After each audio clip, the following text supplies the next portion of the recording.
Welcome back to another episode of Straight Facts. I'm joined today by Gunny from Man Knows Football. How you doing, mate? Very well, thank you, Terry. Happy to be back on here again, bro.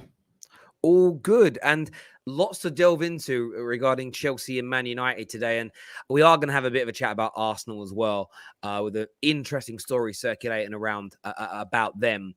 But Chelsea new ownership is taking a turn now, and the Boehly looks like the favourite. Ricketts could be on the short list. No Saudi media group. We're going to delve into that and dissect it and go through it.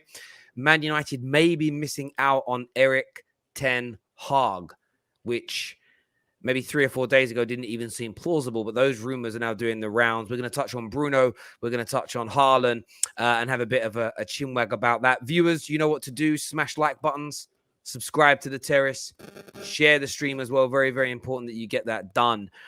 But I want to start with the Chelsea news with you, bro. Obviously, it's been a weird 3 weeks with sanctions, Roman being forced to sell, and then rumor after rumor about who's going to bid, who they are, how good or bad it's going to be. But it does now appear that you're sort of coming down to the final few people with Sir Martin Broughton, Todd Boehly, who seems to be the favourite. The Ricketts family are reportedly going to be on the shortlist as well, although they haven't been updated as of yet. And maybe one other person, no Saudi media. Give me your thoughts, bro. I mean, it's like you rightly pointed out, we haven't actually had an official shortlist yet. So the information that I've seen has just been from one or two particular journalists that have been following it quite closely. So, for example, your Nizar Kinsellers, your Matt Laws, and one or two others. And based on what they're saying and what I'm seeing is that Todd Boehly does look to be the favourite to be the next Chelsea owner.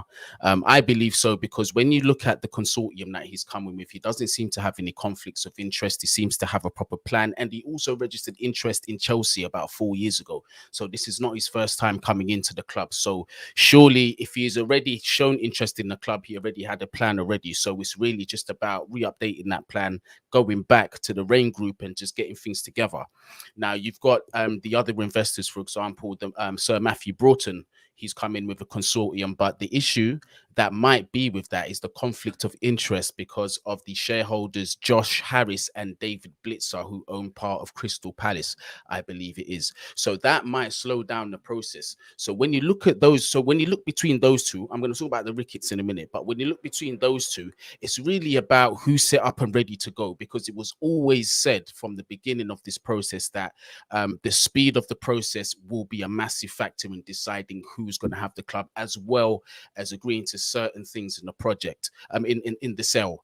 Now, with the Ricketts family, I think it was last night over here, I was seeing that although they did make the shortlist, they've been kicked back a bit because they've had quite a bit of controversy regarding, racial language and disrespect to Islam as well. So we don't want owners like that at the club. So in terms of that, I do think it's between Boehly and the and Matthew Broughton, but I'm leaning towards more Todd Boehly, to tell you the truth. Yeah, it does feel like a lot of since Saudi media group were kind of told no, which I always felt was going to be the case. I felt that I kind of felt that there's this weird energy around anything Middle Eastern. You have some people that just want to say, no, shouldn't touch anything that comes from that region, which I think is very wrong. Yeah. Equally, people don't want to have a reality check. So for Chelsea, with all due respect, that's a dictatorship. I believe I'm right in saying that. That is not a democratic process that puts you in charge of that country. Mm-hmm. I wouldn't want to risk... If, for instance, if the Crown Prince via his consortium didn't own Newcastle, I wouldn't be as concerned. But I wouldn't want my club owned by someone that at any moment, because of a problem internally within their own nation, could damage my football club. So let's just say a company that Saudi media group own publish something that the royal family of Saudi Arabia don't like. Who knows what can of worms that could open that ends up impacting you? Do you get where I'm coming from? Yeah, absolutely. And I just feel like I wouldn't even call it a conflict of interests. I just wouldn't take that risk ever, personally. I wouldn't want my club to take that risk. And that isn't me knocking anyone involved in that consortium because I don't know who they are. No one knows who they Nobody are, knows barring exactly. the main man. But I just feel like, I mean, that's what I was told by somebody at Chelsea, and it made sense. Since that point, Todd Boehly seems to be the guy that the vast majority of Arsenal fans want. Anyone I speak to now, Chelsea fans. You said Arsenal, Chelsea. sorry, Chelsea fans. Sorry, Chelsea fans. My apologies. I read the name Arsenal on there on the chat.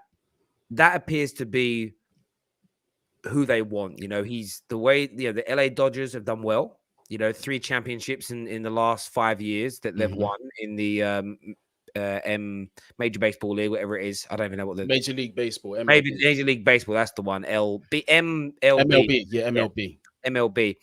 So he got some success there. I've listened to some of his interviews, and he talks well. He speaks about it well. You know, there doesn't seem to be any kind of moral issues with bringing him in. I feel in my heart of hearts that most Chelsea fans would have, of course, you all want a new Roman. You all want, and one individual that wants to spend hundreds of millions of pounds on your club. Yeah. I know that initially you guys didn't want an American consortium, but it always felt like it was going to go that way from day dot. But it feels like Todd Boehly would be the best of the bunch. Yeah, the best one. And when you compare him to the Ricketts family and all of the turmoil that comes with that and the bad publicity, I mean, I'd be so shocked if Chelsea picked the Ricketts over Todd Boehly. I honestly think I think that if there was even a whiff of that happening, I think the Chelsea fans would protest. I think they'd go mental over it, because I've had so many people say, like, if this happens, then we're not going to have it. But although you get me, like, at the end of the day, it's not our decision, but definitely voices will be heard, because you see the hashtag no to Ricketts, that made enough noise, and that's only stage 1. Do you know what I mean? They're not just going to stop there. No, listen, I agree. I agree. And I think that, listen, I've got my own standpoint. I know there are a good percentage of Chelsea fans that don't want the Ricketts because of the emails and the past.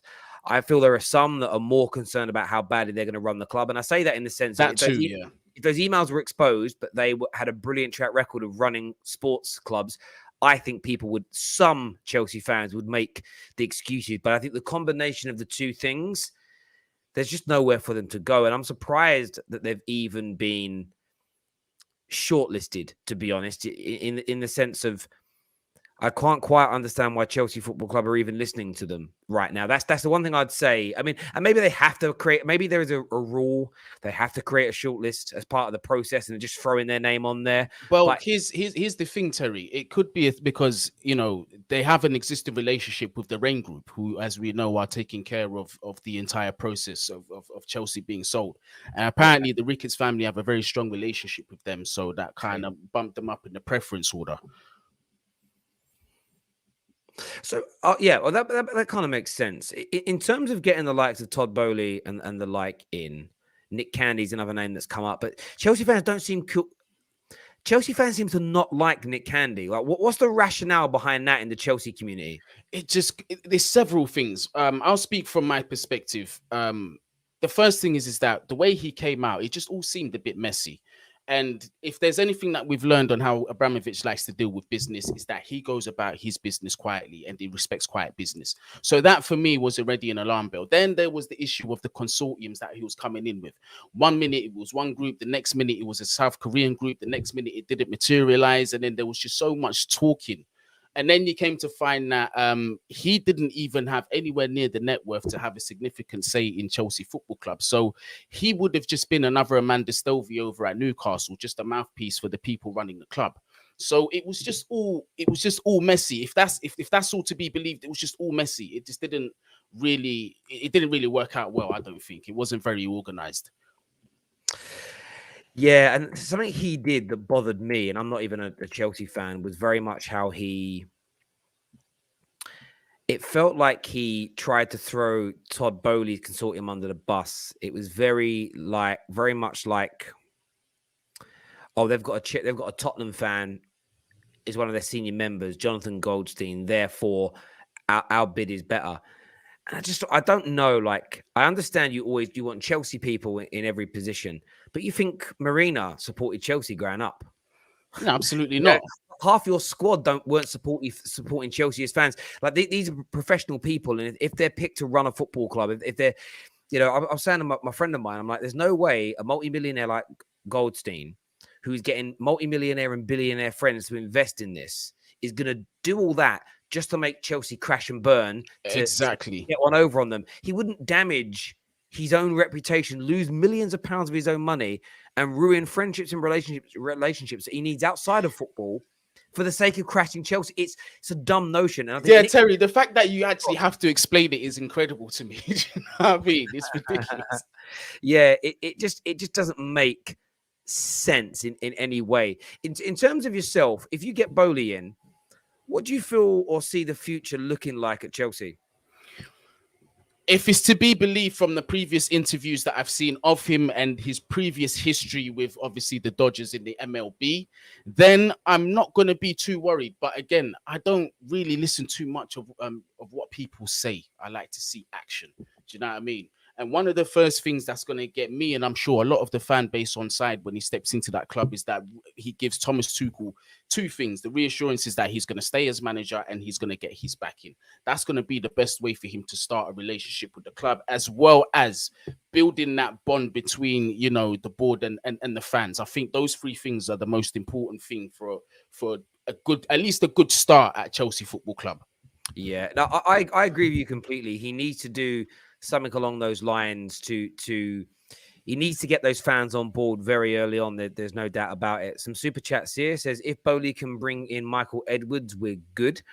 I mean, listen, if you landed someone like Michael Edwards in at the same time, I think there'd be huge excitement. That'd be brilliant, yeah. I mean, that's also going to be key. It's the backroom staff. It's whether or not, even if you don't keep everybody that's there now, it's having best in class. I look at Man United right now, and there's huge talk that Ragnick's going to have barely any say or any real power next year. It's going to be the people that are already there, just taking advice from him every now and then. And it's like, but no one that runs our club from a footballing standpoint has achieved very much. They're not best in class. Mm-hmm. All the biggest clubs aren't trying to sign them and get them to work there. And that's obviously something you don't want your new owners to make. Laddie says, Candy wanted it too badly. I think Candy as well. I think Candy was just a fan who would love to own the club. And it's almost like he's moving in every single which direction to get it done. Mm-hmm. But there was no real chance of it. And I think it just has frustrated.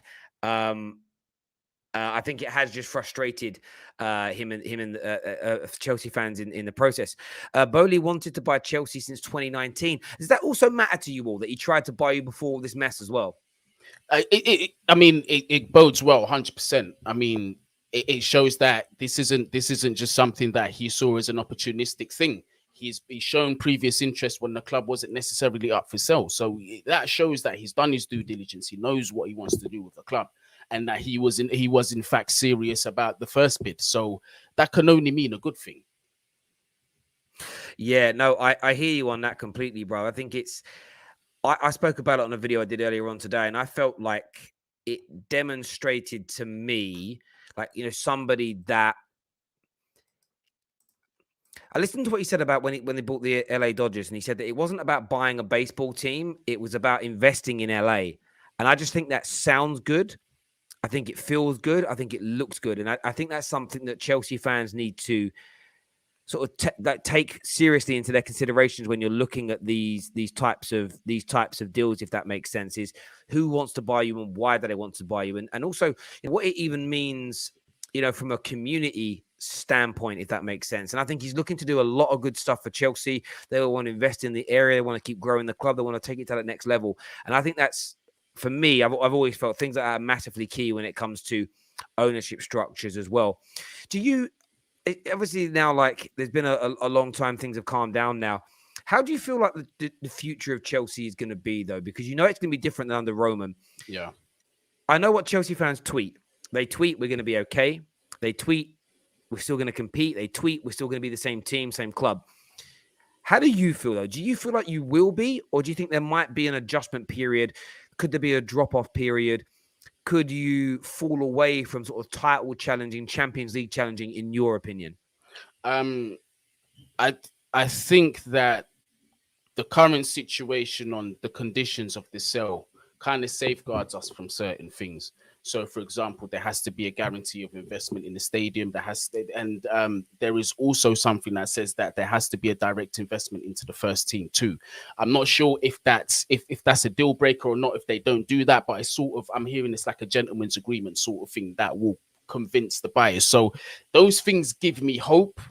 But again, it's just that we're walking into an unknown element, Terry. I mean, I can only speak on the foundation of how the club is right now. I mean, we've got a very, very good youth academy. We're world champions. We're still competing at the minute. So the foundation to pick up and continue that success is there. And also it helps that 1.5 billion debt has been written off from Chelsea Football Club. That's if nothing comes of it. Because remember, there are clubs that are not too happy about it and that might appeal that to FFP. So we've got to keep an eye on that as to whether that's going to be allowed to happen. But if that's the case, the foundation is certainly there for it to continue to be a successful model. Yeah, you're definitely right about the FFP thing is going to be important. As you say, can they write these things off? Is that even allowed? Is that even legal? I suppose there is almost this element of depends who wants the money as well, bro. Yeah. And I mean that like it's not even like. Nah, I feel you. That's why I'm laughing. I know. I hear you say it. Because the UK government might be like, listen, that's 1.5 billion £1 that we can take.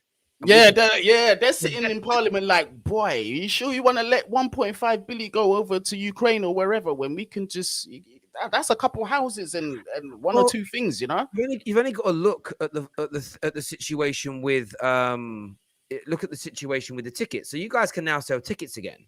Yeah, but the money goes to the government. Now the government is saying like we can pass that on to whoever, but no one's. With all due respect, no one's checking. Yeah, no one's checking, and it's going to be forgot about. Who audits the government and what they do with their money? No one. And let's have it right. By the end of the season, everyone would have forgot about it. Guarantee you. Yeah. Redneck Blue here, man. Like Alex says, Roman wasn't a standard owner. He was an exception. He was exceptional. And I think this is the key, irrespective of what people think of Roman now, how he come into his money, how he run Chelsea was top class. Mm-hmm. And that's why I do think, listen, you guys could end up being run better. You could end up moving forward. You could go to the next level. There's no doubt. But I do think there is a genuine, bona fide possibility that it could go the other way where you have a dip. Because it's a fact. Yeah, it's true. There is that. Some Chelsea fan said to me the other day, we were just talking, and he said, do you know what, mate? He went, I'm worried. I went, why? He went, I think we've had the best owner that's ever existed in the Premier League. He said, what is the likelihood of our next owner being as good or better? I think it's not going to happen. It's not going to happen. Like, I'll be the first to tell you. It's not going to happen. And what Chelsea fans all know is that we'll never have an affinity for another owner like Roman Abramovich. Because like he proved off the bat that this wasn't a profit thing for him. He loved the club, bro. He loved it with all his heart. He loved the fans, respected the fans.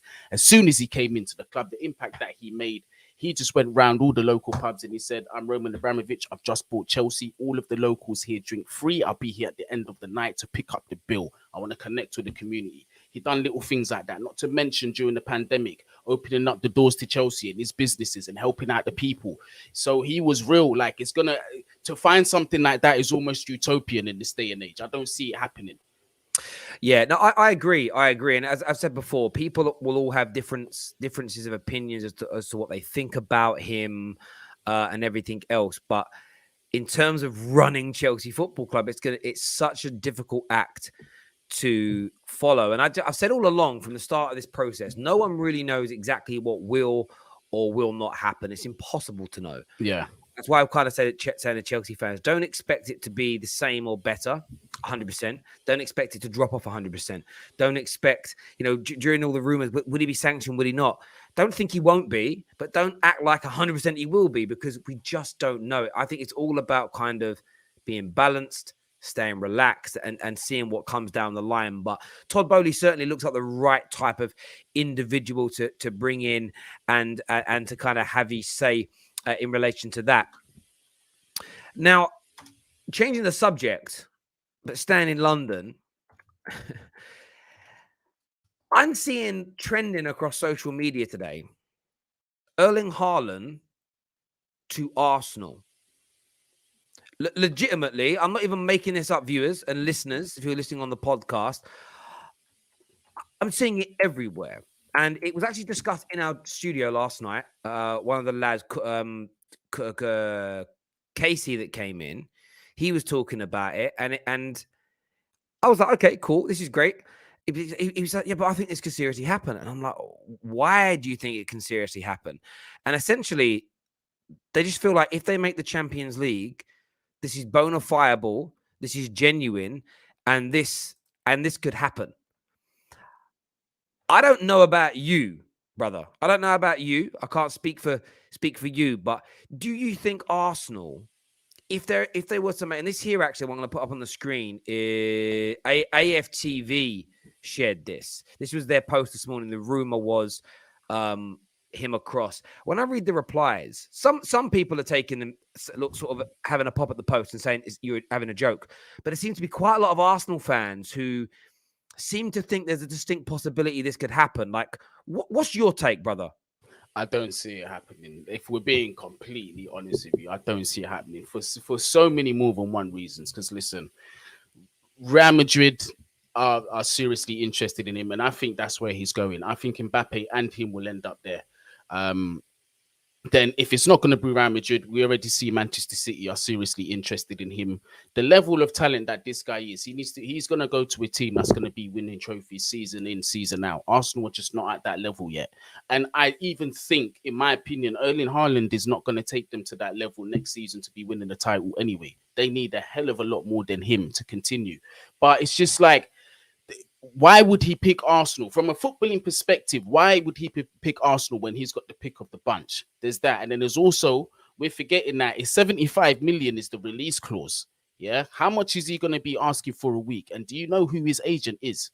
Mino Raiola. He's notorious for being difficult to deal with. He's going to look for the best deal for himself and the client. So I think that's where it's going to end, really. It's just rumors.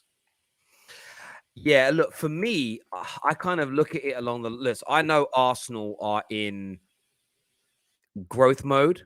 I understand they are feeling confident. I understand that they are motoring forward at a rate of knots. They are in a position that none of us expected them to be in at this point. And I think their progression is good. I feel they are a shoo-in for the top four. The trajectory is where they want it to be. Some of their young talent, Martinelli, Smith Rowe, Odegaard. Listen, we've known about Odegaard since he was 14, 15, and he's now starting to look like a top player. They're all adding outputs to their game. Ben White at 50 million was ridiculed. There's a few mistakes in him still, but he's young and learning. He's going to be a star. Tomiyasu was laughed at 8 million. Pound for pound, got to look at him as one of the best signings of the last 4 or 5 years. Pound for pound, he's excellent. Will they keep improving when they make the Champions League? Yes. But Erling Haaland, the biggest reason I don't even think it will happen is he wants 500 to 600 grand a week. And I've had this conversation many, many times when it comes to the financial element of football. I keep, he ain't worth that. He ain't worth that. He ain't worth it. He is worth it because a player's wages is heavily dictated by his commerciality. And Erling Haaland and Mbappe, right now as it stands, are the next two shining lights that football essentially want to play off against each other. It's going to be Erling Haaland versus Mbappe. They are worth that much money because they will generate you that in abundance. And I'll give you an example. Cristiano Ronaldo. He's on somewhere in the region of £500,000 a week at Manchester United. And some would argue, well, that's terrible. He has 400 million followers on Instagram. He charges around 1.5 million. In fact, I'm going to verify this now. How much does Ronaldo charge for an Instagram post? I'm going to put this out here now. 1.6 million. Ridiculous. Okay.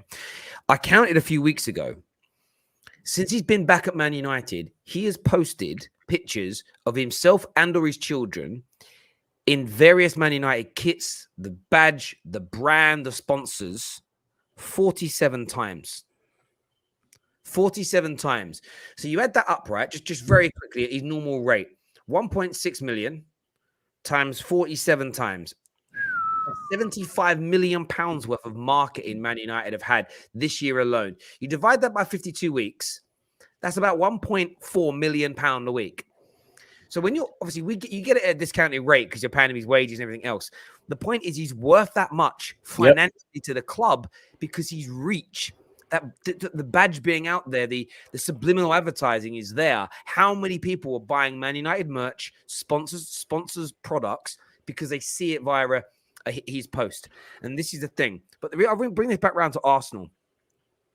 The only way Arsenal can do it, do I think they've got a chance? No, not because they're not a big enough club, not because he'd kill it in that team. Right, the way Arsenal are playing right now, Erling Haaland would absolutely smash it. But there's no way, in my opinion, Arsenal are going to pay him the wages. No, definitely not. That's why for me it's a non-starter. Before you even think, listen, Real Madrid, City, Liverpool, Barca, they're, in my opinion, they are all more likely to sign in. One is, are Arsenal going to beat all those teams to him? No. But one of the biggest reasons they're not going to beat him is they're going to all be prepared to pay more money a week. And Arsenal will just get blown out the water. So I'm not too sure why Arsenal fans are even allowing themselves to become giddy about it. For me, it's a madness to even think about it happening, to be honest. And you know what else I do say, and this is not just to Arsenal fans, but to other fans as well. It's like nobody knows what Chelsea are going to do in the market with these new owners.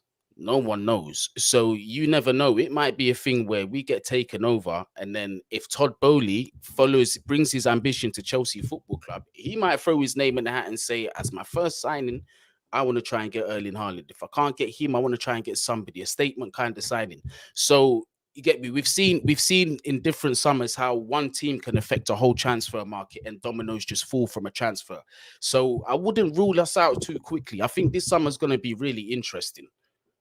Well, you know, it's crazy as well because obviously I was told only this week that you were one of the two clubs interested in Pogba.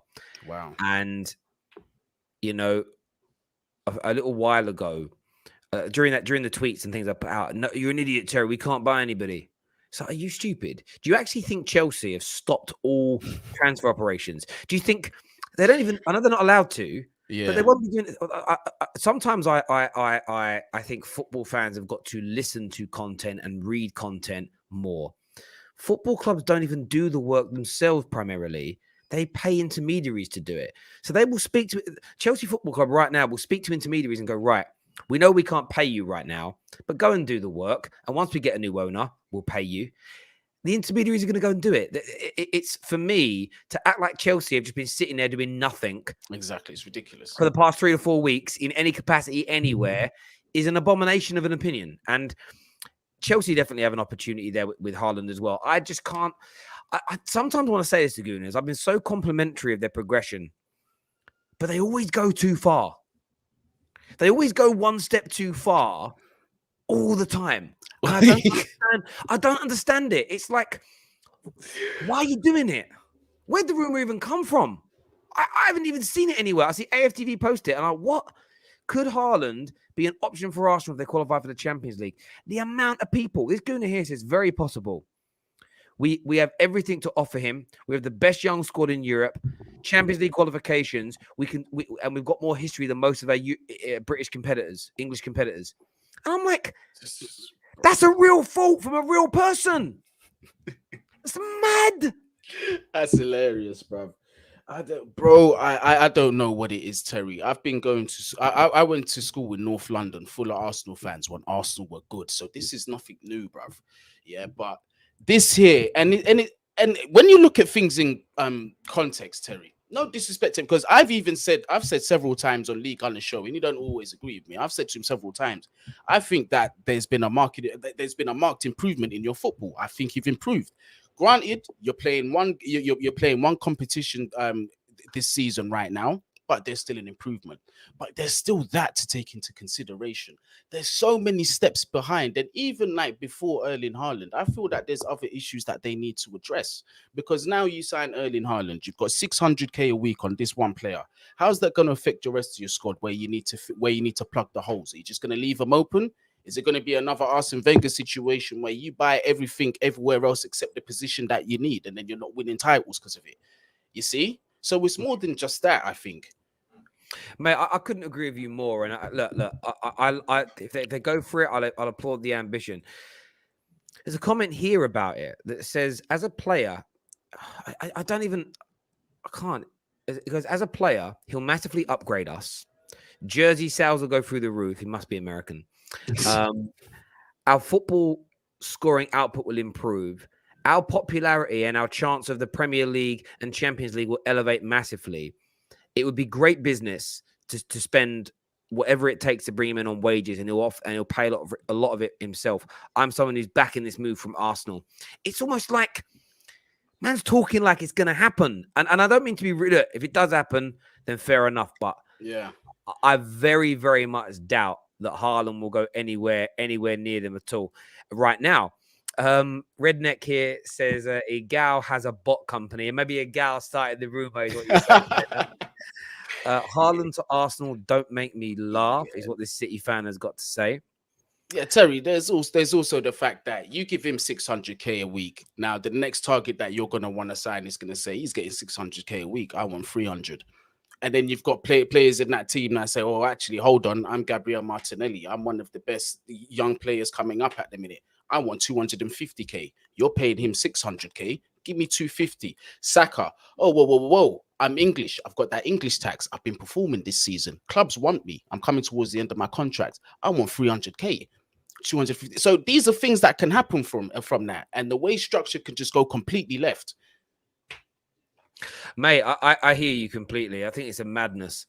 If Vlahovic doesn't want to go to Arsenal, why would Haaland want to do so? Even if Arsenal can pay him 500k a week, he won't win anything in all likelihood.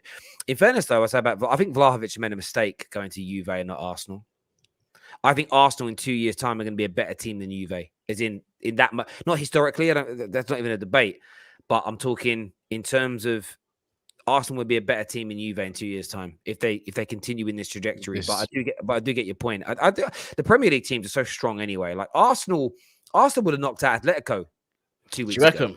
Yeah. I think Arsenal. I reckon they're in a better optical form than Manchester United, definitely. So it's a possibility.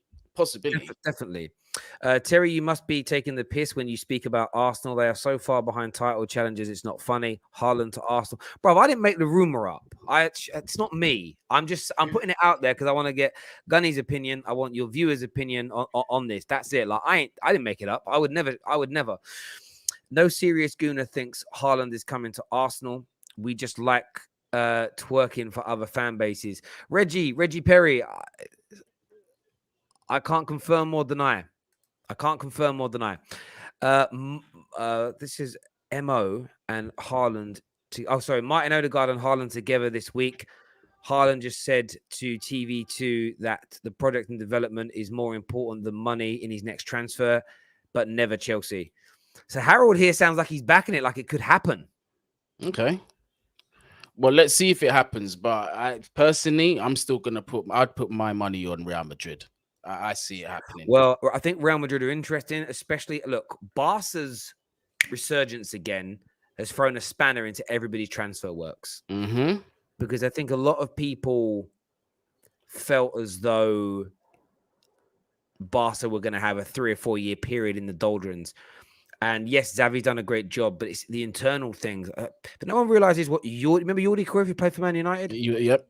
Jordi Cruyff, of course, son of the legendary Johan. Yeah. He's got a massive role in the sports advisory department. They've restructured internally, and they are having football people making football decisions again for the betterment of the club. They've got rid of all the guys that were allegedly committing fraud. And inside 9 months, they've rebuilt the structure. They've rebuilt the culture. They've brought in a coach that not only understands the club, but can coach the style of football they want. And they're already starting to look dangerous again. There are reports today that they are throwing their hat into the mix for Mbappe. And wow. I wouldn't be surprised. If they landed him, which means if Real Madrid were to miss out on Mbappe to Barca, you know full well they are throwing every penny in the world they've got at Haaland. And it makes sense as well. And on every angle, it makes sense for them to go to one to go Barca, one to go to Real Madrid, because especially La Liga are gonna love that because of just the sheer marketing that can happen between that El Clasico rivalry. You know how they're just gonna massively intensify that with Mbappe versus Haaland. So it wouldn't surprise me, bro. It wouldn't surprise me. I'm still gonna say that Mbappe and Haaland will play together at Real Madrid, but I wouldn't be surprised if Mbappe or Haaland ends up at Barcelona, because it just makes too much sense for La Liga. Yeah, I wouldn't be surprised. There's a comment we have here actually that says all reliable journalists, including Jan Fjortov, said that Haaland is between Real Madrid and City, and I believe they're the front two runners as well. I agree, but I think Barcelona could throw a spanner into the overall works. I've also always felt, though, I've never felt like Real Madrid were going to sign Mbappe and Haaland. There's something about them two together that doesn't feel right to me. You think so? But then Real have always been that model that I've just gone with the Galactico names and just true. Yeah. But I feel it's I don't know. Karim Benzema, I think, was very happy to play second fiddle to Ronaldo as an example. Mm-hmm. I don't think Haaland is willing to play second fiddle to Mbappe or vice versa. I think they are both alpha males in the dressing room, and they want to be the top dog. Now, Benzema has become the top dog, but only after the other alpha has moved on to pastures new. I just don't get the feeling that any of those two are submissive enough to go, I'm happy to be second fiddle. And I think what you could create by having them both is almost, when you had Neymar, Suarez, and Messi cooking for a very small period, it worked. But Neymar wanted to go because he wanted to be the star. The irony is he wanted to be the star somewhere else, and then they went and signed Mbappe. So twice he's not been the star. Maybe that tells you something about his character. Man ain't an alpha. You know what I mean? Yeah, facts. You can't be an alpha when you grope your mum, for me. But that's just another thing. I don't think alphas do that. I don't think that's an alpha move. Oh my days, bro. It's true, though, bro. He did that. I swear he's got a bit of a fruity relationship with his sister as well. Oh, yeah. Twitter used to be relentless on that one, bro. Flip it. That's mad, right? When I used to do my kickboxing and stuff, there was a Canadian guy whose name I can't remember now, a bit older than me. And I turned up to one tournament one year. It was World Championships. We turned up. It was in Canada. And he was like holding this woman's hand, and they were cuddling at times, and they were kissing at times. And he must have been about 18, 19, maybe a bit older, maybe about 20. And the whole time I was like, this is weirding me out. I hadn't seen him for like 3 years at competitions. And I was looking at him like, there's something weird about that. Like his girlfriend was a little older than him, but that wasn't the weird bit. And then I chatted to a few of my friends from Team Canada. My friend Mark Monsieur, hope you're well, my friend. You're probably not watching, but there we go. I was like, Mark, like, why is that weird to me? And he went, oh, bro, let's chat over here. And I was like, oh, what is it? So he's like, he emancipated his mum, and now he's with her. Now, she adopted him. No, I'm like, she was his stepmom from when he was 2 years old. So there was no blood in it, right? But he emancipated her. She was his legal guardian, and then now they're together. I'm like, that's why. That is fucking. I'd seen her with him for years at tournaments, looking after him like a mummy, and now they're together. Now, obviously, I know there's no blood in that, but I just get those same vibes from Neymar. I just get those same vibes. It's like, it's a bit weird. Like, I wouldn't be surprised, Bruv. Honestly. And I remember that story, and obviously, because there was no blood, I think they were allowed to do it. But I remember it, and I'm like, I was young as well. I must have been about 17, 18. And I was like, guys, that's weird, right? They were that's like, yeah, weird. The whole of Team Canada knew about it, but it was like they were all memoed, not emailed probably, like, no one bring it up. It's an off the table subject. Yeah, that's something that's never brought up. Awkward. Yeah, proper, mate. Like, it's one of them madnesses, like, for me. Benzema and Alpha did what for better the team or pack. I understand, Aiden. I understand it, but what I mean is, you can have. He was willing to play second fiddle. If he had what I call an alpha attitude, like a Messi, like a Ronaldo, he wouldn't have been able to say, "I'm going to do what's best for the pack." That's the whole point. Like, he fell into line. He didn't become the main guy. That isn't a dig at Benzema. That isn't saying he's a bad guy. I'm stating I don't think you can put Mbappe and Haaland in the same team together, because I think there'll be a clash as opposed to the cohesion needed. Nobody is talking about Newcastle. I am sure they have got one of the biggest spenders in the summer. Haaland and Mbappe can be their market. Nah, Jace, brother, They're way too far off that. they can't afford to spend that much yet. Yeah. Transfer fees aren't the biggest commitment here. It's £500,000 to £1 million a week in salary, hundreds of thousands of pounds a week in image rights, huge agent fees. That's going to cost more. They don't have the income. They don't have the income yet as a club to spend that much money, especially with UEFA's new rules about the 70% cap mark. They've got to increase their turnover by hundreds of millions of pounds a year before they can even think about Mbappe's and Haaland's, in my opinion. But there we go. A few people were asking if any news on Ten Hag. That's quite a good segue, really. Ten Hag's an interesting one. So I was told last week that Man United could be appointing their new manager very, very soon. Then we found out on Monday that they've interviewed Erik Ten Hag, and a number of reports from some credible journalists like Ronan Murphy saying it looks like a matter of time before Ten Hag is the new Manchester United manager. Okay, this is great. This sounds good, feels good, looks good, brilliant. And now it feels like we're dragging our heels. Now there's reports that we spoke to him, we loved him, he loves the idea of coming to us. But we've also spoke to Poch, but we're waiting a period of time to be able to interview Poch. And at the same time, Ten Hag's talking to other clubs because other clubs are, of course, interested in him because he's going to leave Ajax this summer. And I just have this horrible... This isn't something somebody's told me. This is a feeling I've got. That we could end up dragging our feet for so long and for dragging our feet, and we could end up losing out on him because of this. And if we do, it would be typical Glazers, stereotypical Glazer and Man United approach. But I am fearful because I think he's the best available manager in the world for us to go and get. When I weigh up all the other guys out there, like Luis Enrique, better track record, but he's not available until after the World Cup. So do we really want to go 6 months with Ralph as our manager?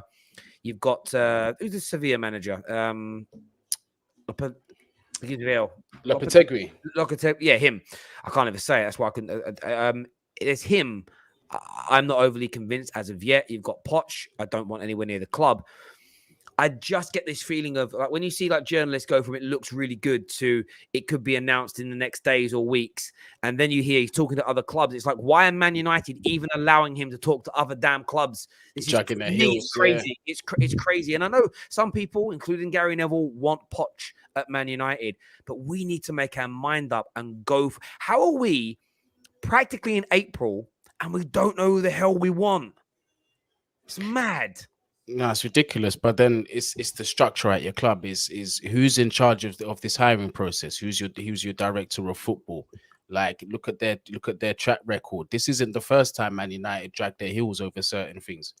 Do you know what I mean? You know, you had one. I don't even know if was this even under the Glazers' ownership when because you see Thiago's first stint when he left Barcelona before he went to Bayern. You guys were heavy favourites to sign him. Again, dragged your heels. That fell through. Several other players. It's happened. So it wouldn't surprise me if you were to miss out on the opportunities because there are other teams that are able to strike fast and get business done. United can't drag their heels over this at all. And we are, and it's absolutely crazy. And look, as I say, I speak to a number of different journalists, some that work with my partners, some that I just speak to via DMs, and I am getting different stories from different people. But I'm just hearing this dragging heels, and it worries the living day. It honestly worries the living daylights out of me that we get an announcement next week that from the 1st of June, Erik Ten Hag will be the new Juventus manager, because. And look, if we end up getting Poch and Poch does a great job, then I'll have egg on my face. But Poch isn't going to do a great job at Man United. He just isn't. He will flop at the final hurdle as he has done his entire career. He's simply got no minerals to manage at the level that we need. Now, I think what's interesting for me is Mancini is now available, though. And I tweeted last night asking United fans if they want Mancini. It was a little cheeky because I knew what a lot of the responses were going to be. And I said it because in the summer... Everybody, do you know how good he would be? Because Italy were balling. Italy won the Euros. It went Rome. Yep. And now his team haven't qualified for the World Cup, and suddenly, oh no, it shows that he's a It's gone bottler. left. It Yep. shows that he isn't good enough. Blah blah blah. I mean, do you think Mancini could be a good option? But yeah, potentially. But just given the fact that he was the ex-Manchester City manager and then all that rivalry from beforehand, it will be a very controversial move, bro. Don't know how your fan base will see that. Would it divide your fan base, do you reckon? Oh, I think it will to an extent, but I also feel like Man United have got to such a point now where they just want somebody to be successful. I just think with him, the demand for success will be extra relentless based on those factors, Yeah. because you'd have to get the fans on side quickly, and the only way you do that is you win a major trophy immediately, like off the ground running. That's how I see it. Or if he brings in a brand of football where it's going to tell United fans, yeah, do you know what? After what I've seen this season, we're going to compete next season for the title. That's the only two ways, but it's going to be difficult any other.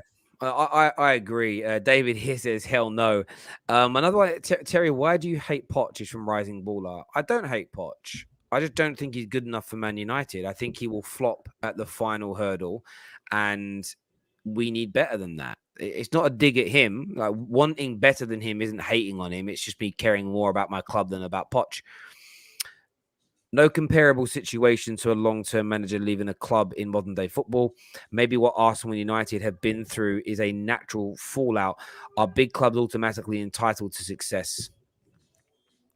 Well, to answer the question, no, nobody's entitled to success. And I think for me, and I've said this many times, I want to win the Champions League. I want to win the Premier League. I want to win every game that my club plays in. But what this last 9 years has taught me is to not have the attitude of we're Man United, we should be winning league titles. My view is we're Man United, we should be run well. We're Man United, we should be spending properly. We're Manchester United, we should be behaving in a particular way. If you have those behaviors, those cultures, those structures, that ethos at your club, it will yield, with the money we have and the power we have, it will yield the success. So clubs are not automatically entitled to it, but we should have the ability to earn that success. Success is never an entitlement, it's earned. The biggest teams that are the most successful work hard, and they've worked hard. Most of them have worked hard for decades and decades and decades to build the fan bases, to build the success, to build the income, to be able to maintain themselves at the top. And you'll probably go back. This is hearsay because I don't know the facts, but I bet if you went back and asked people, I want to know when the Evertons, the Villas, the Nottingham Forests, the Ipswiches, some of the best teams in England, were winning European trophies, winning the leagues, and they were like toe to toe with the Liverpools of this world back in the 70s and 80s. I wonder what they were doing to grow their fan bases, what they were doing to grow their incomes, compared to what Liverpool, Man United, Arsenal were doing in those same periods. And I say that because I think some clubs, and Man United are one of them, Arsenal are another, Chelsea have done this because Chelsea's reach now and their global audience is massive. It's never just been about winning. It's been about winning, growing fan bases, generating an income to be able to sustain that winning edge. So when I look at Man United, we're not automatically entitled to anything, but I demand that we operate in a professional way, with a clear process, with a clear structure, and a perfect and an excellent culture at the club, a winning mentality at the club. If we do those two things, then we will yield success, not for entitlement, but by hard work. No, 100%. And this, do you know what? I couldn't have put it better, because it's all those factors that will just the good football will come naturally because of the environment and everything is structured correctly. I can't really put it better myself, Terry, to be honest. I appreciate that. I just think, and you are right, Em, as well, about the non-comparable thing. Like, Man United and Arsenal had drop-offs because our clubs were not ready to go from an old-fashioned approach where the manager run everything to the modern day world where the club has the club system. And I still hear people say, so I've heard it today about the Bruno Fernandes news, him getting a new deal. We need to ask the new manager whether Bruno should get a new deal. No, we fucking shouldn't, you dickheads. we can't run the club back a Fergie era no more. But then you want to get the manager's permission on what he said, on what's going on. The manager gets told, these are the types of players. This is the style of football. Can you make it work? That's it. We have to get out of managers telling us who they're going to pick, who we're going to buy, and who we're going to re-sign to a degree. Because if Ten Hag fails, but we build a squad full of his players, and then we go for somebody else, we're hemorrhaging money. Club ethos first. Now, our club ethos should match Ten Hag's. So then there is synergy there. But this whole notion that the manager should get to pick who we are buying and who we are playing is the complete opposite of this. Modern day football shouldn't work to that degree with that same level of authority anymore, because look what's happened at Tottenham. They went from Poch to Jose to Nuno to Conte. How are you going to create continuity? Exactly. That tenureship kind of manager wasn't really there. It's not there no more. So you can't really gamble on that. Back in the 90s, possibly early 2000s, where you had a manager, you could say, okay, they're going to be here for at least 3 seasons, 4 seasons, 5 seasons. You can do that. You can trust the manager to pick who they want because there was long-term vision all the time. Right now, it's just express management. If you don't do your job, see you later, next one in. You don't do your job, see you later, next one in.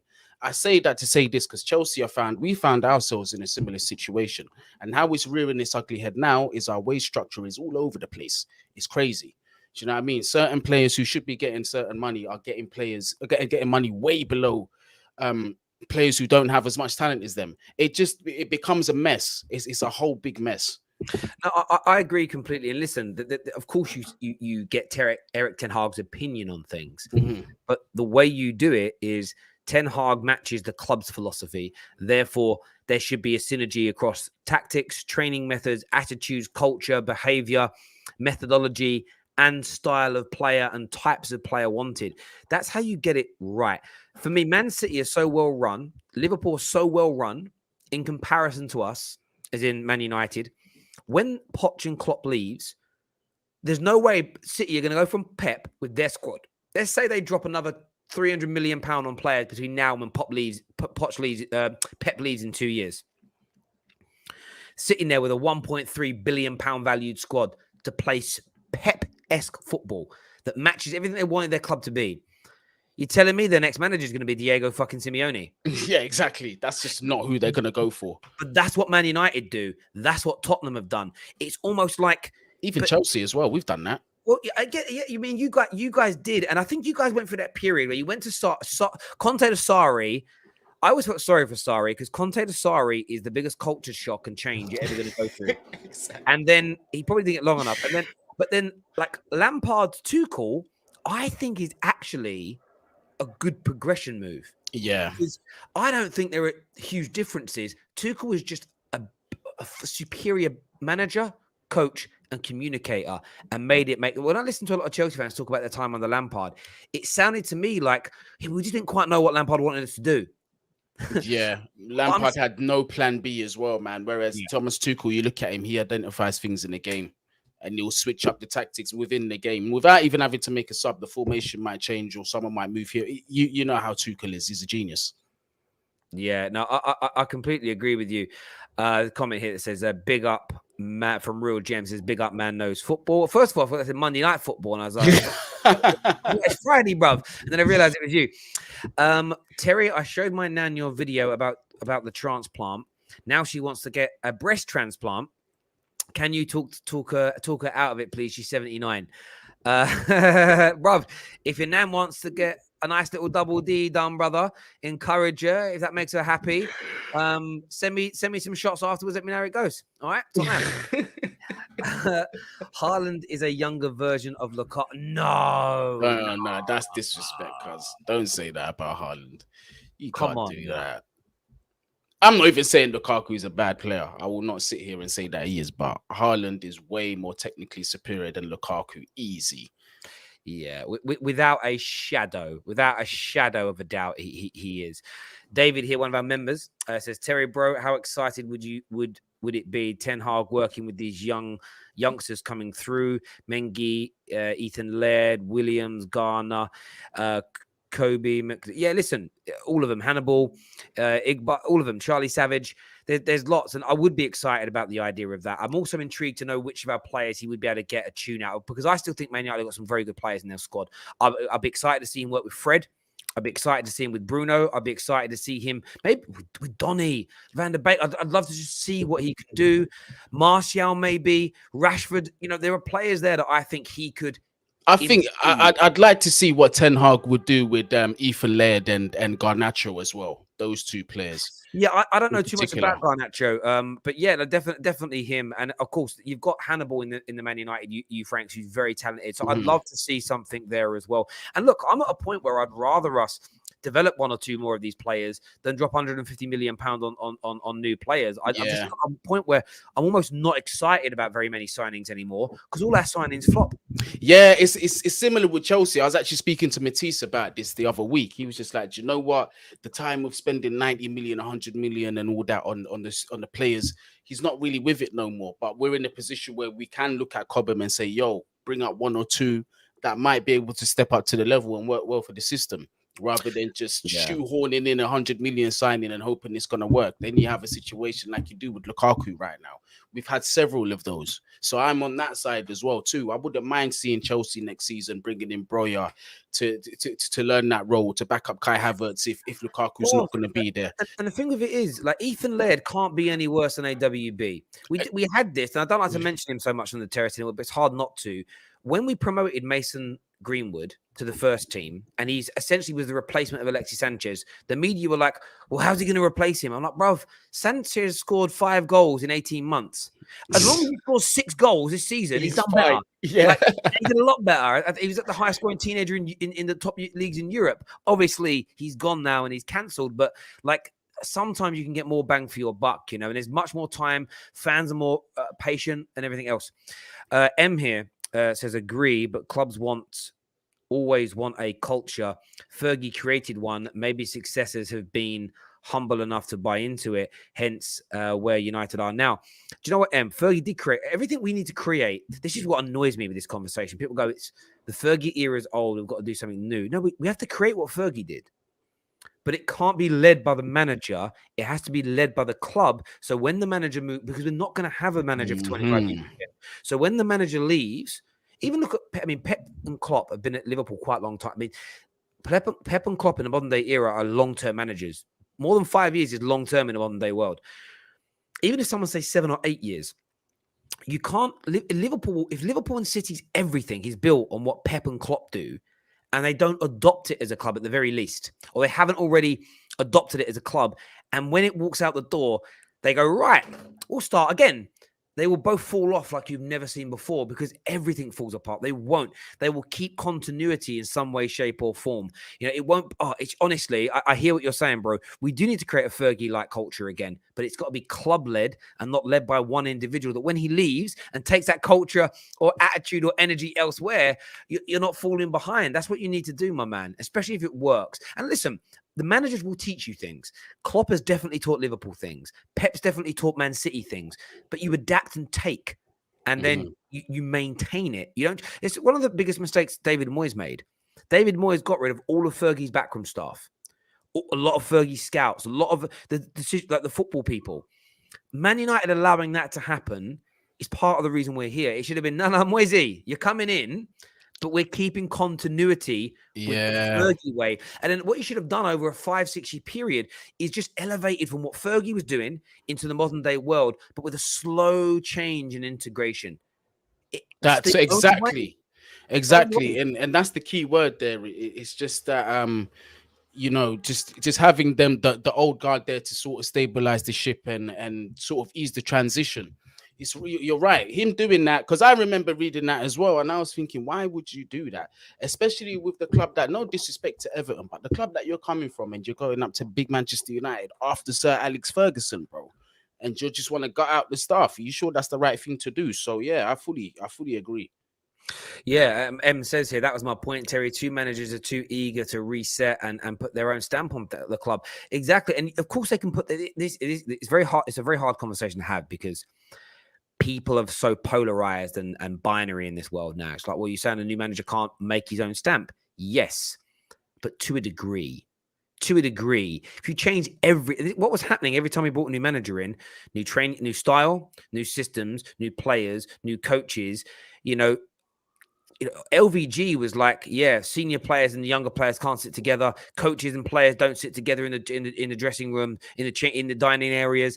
All these, it's like, why would you allow that to happen? No, we have a club ethos. When I moved into new departments of Barclays, I wasn't able to rewrite every detail of how we operate as a business. Yeah, it was exactly. run how Barclays wanted it to be run.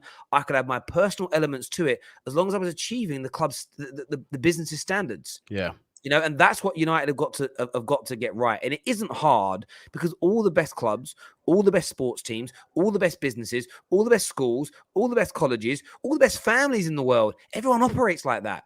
So I don't actually understand why it's such a difficult conversation. I know why it's a difficult conversation, actually. I do. I don't know why I said I don't understand. If it's on the club, it makes it a lot harder to rant about a manager, rant about a player. People like it to be on the managers or players because it gives them an out. Like shouting at the club, I think people just find it a little bit tedious. Viewers, remember, we do have the QR code just below me there. Up to 40% you can get off of Boohoo Man. Scan it now. Get the app downloaded and get using it. And use promo code TFT10 to get a further 10% off their current discounted rate. So up to 40% in total. Lots of you have been scanning these QR codes the last few days. So thank you very, very much indeed for doing that. What's your plans this weekend, mate, with no proper football on? This weekend, I'm probably just going to keep my ear to the ground with the whole situation on the Chelsea takeover. Again, I'm very convinced that it's more likely towards the Todd Boehly and co.